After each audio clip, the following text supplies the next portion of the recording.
대한민국에서 40대 중반의 직장인으로 살아간다는 것은 매일 살얼음판을 걷는 것과 같습니다. 올해 45이 된 최 과장도 마찬가지였습니다. 아이들 학원비는 멈출 줄 모르고 오르는데 회사에서는 교묘하게 명예퇴직의 압박이 들어오기 시작했습니다. 이대로 밀려나면 퇴직금으로 치킨집을 차리는 것 말고는 답이 없다는 공포가 밀려왔습니다. 아직 가족을 부양해야 할 날이 창창한데 말이죠. 밤잠을 설치며 고민하던 최 과장은 결국 인생을 건 승부수를 던지기로 결심합니다. 바로 정년 60세가 법적으로 완벽하게 보장되는 구급 지방직 공무원 시험에 도전하는 것이었습니다. 하지만 차마 아내에게 이 사실을 털어놓을 수는 없었습니다. 가뜩이나 팍팍한 살림에 나이 45세 직장을 다니며 공시생이 되겠다고 하면 당장 짐을 싸서 나가라는 불호령이 떨어질지도 모를 일이었으니까요. 결국 최 과장은 주말마다 회사에서 지원하는 직무 역량 강화 교육을 듣는다는 그럴싸한 거짓말을 꾸며내고 아슬아슬한 이중생활을 시작했습니다. 주말 아침 낡은 서류 가방을 든 최 과장의 발걸음이 향한 곳은 동네의 작은 스터디 카페였습니다. 그가 가방에서 주섬주섬 꺼내든 것은 다름 아닌 두꺼운 행정법 기본서였습니다. 20대 젊은 취업 준비생들 사이에서 침침해진 눈 때문에 돋보기를 끼고 인터넷 강의를 듣는 최 과장의 모습은 이질적일 수밖에 없었습니다. 공부의 길은 험난했습니다. 가장 큰 적은 굳어버린 머리와 무심하게 흘러간 세월이었습니다. 특히 최 과장을 가장 괴롭게 만든 것은 외계어 같은 행정법의 방대한 판례들이었습니다.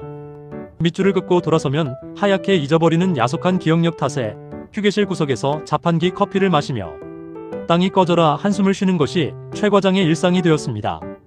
나도 모르게 튀어나오는 아저씨 특유의 헛기침이나 볼펜을 딸깍거리는 소리 때문에 예민한 학생들의 따가운 눈총을 받는 일도 부지기수였습니다.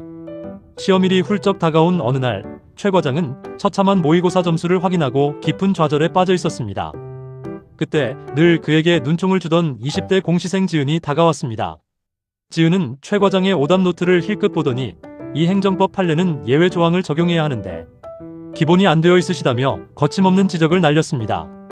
처음엔 발끈했던 최 과장이지만 헛기침을 한 번 하고는 자존심을 접은 채 지은에게 캔커피를 건네며 조언을 구했습니다. 지은은 툴툴거리면서도 족집게처럼 핵심을 짚어주었고 최 과장 역시 사회생활의 연륜을 발휘해 지은이 겪고 있던 악덕 집주인과의 월세, 보증금 분쟁을 내용 증명으로 깔끔하게 해결할 수 있도록 실질적인 조언을 해주었습니다. 그렇게 어울릴 것 같지 않던 40대 아저씨와 20대 취준생은 서로의 부족한 점을 채워주는 기묘하고도 든든한 스터디 메이트가 되었습니다. 하지만 꼬리가 길면 밟히는 법입니다. 매주 주말마다 묘한 스터디 카페에 방향제 냄새를 묻혀오고 밤마다 누군가와 비밀스럽게 메신저를 주고받는 최 과장을 보며 아내의 의심은 눈덩이처럼 커져갔습니다. 카카오톡의 정체는 지은과 주고받는 행정법 기출문제 질의응답이었지만 아내의 눈에는 영락없는 늦바람의 징후였습니다. 결전의 시험을 2달 앞둔 일요일, 아내는 기어코 최 과장의 뒤를 밟았습니다. 남편이 들어간 곳이 엉뚱하게도 스터디 카페라는 사실에 고개를 갸웃하던 아내는 이내 휴게실 창너머로 젊은 여자와 머리를 맞대고 있는 남편을 발견했습니다. 배신감에 피가 거꾸로 솟은 아내는 불륜 현장을 덮치듯 휴게실 문을 활짝 열어젖혔습니다.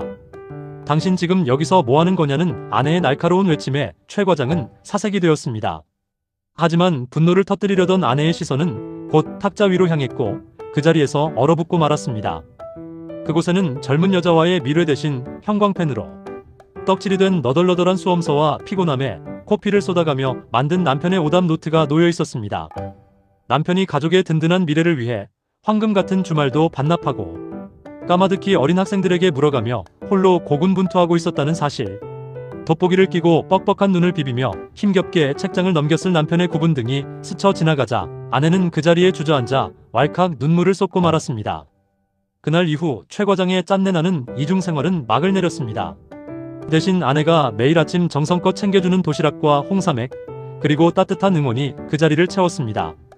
든든한 가족이라는 완벽한 지원군을 얻은 최 과장은 마침내 결전의 날 아내의 손을 꼭 잡고 고사장으로 당당하게 걸어 들어갔습니다. 40대 중반, 남들은 늦었다고 말할지 모릅니다. 하지만 사랑하는 가족을 위해 기꺼이 다시 한번 펜을 쥔 그의 늦깎이 도전은 시험의 합격 여부를 떠나 그 자체로 이미 가장 눈부시고 위대한 성공이었습니다.